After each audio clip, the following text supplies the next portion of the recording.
OK, let's stick with the cruiserweights. We started with the cruiserweights at the top of the show with Shane McPhilbin and Enzo Macron. Let's go back in time a little bit of Doctor Who style here on the Bunce Hour with me on Box Nation. Let's talk now, if we can, to a guy that was there. He was there, he was there, he stayed there. He seemed to be there forever. I think he probably even boxed 15-round fights. Let's welcome a nice warm Box Nation, live from London. Welcome to Bobby Czyz. That's it. Bobby. How are you, sir? How are you, mate? Bobby, I'm fantastic, mate. They love you here in the studio. Bobby, listen, thanks very much for your time. Thanks for joining us. You know, when I look back at your career, Bobby, that's an awful lot of years, 10 or 12 years at the top, winning titles at light heavy, winning titles at cruiser. Do you sometimes, when you look back on your career and think, wow, that was hard?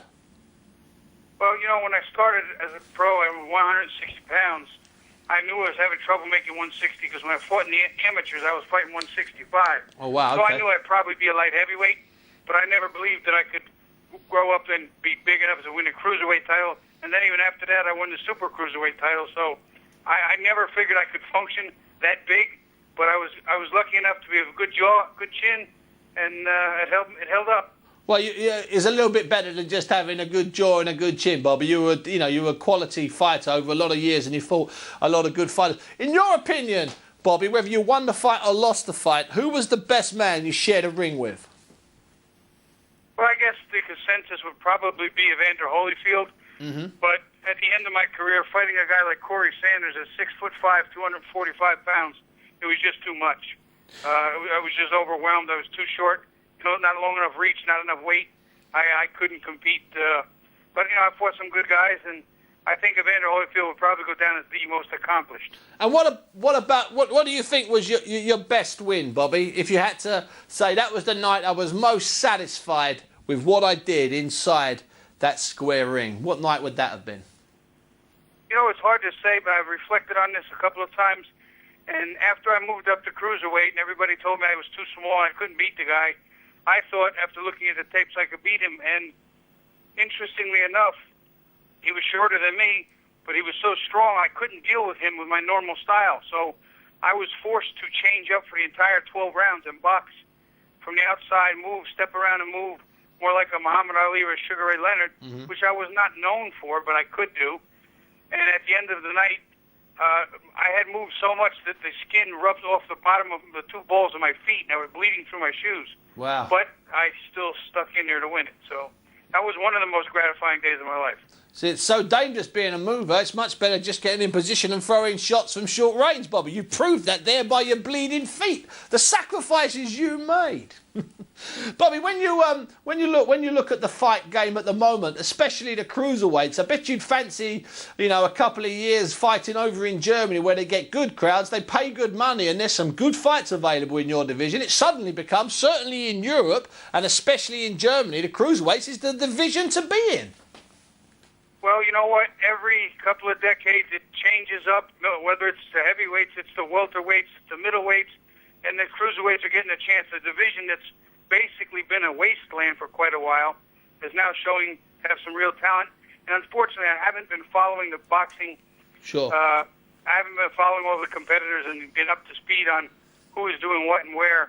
I've been involved in commodities, and I'm brokering fuel and sugar, and I'm literally on the phone 14 to 16 hours a day. Wow. So I don't have too much time to watch TV. And are you getting a nice living, Bobby?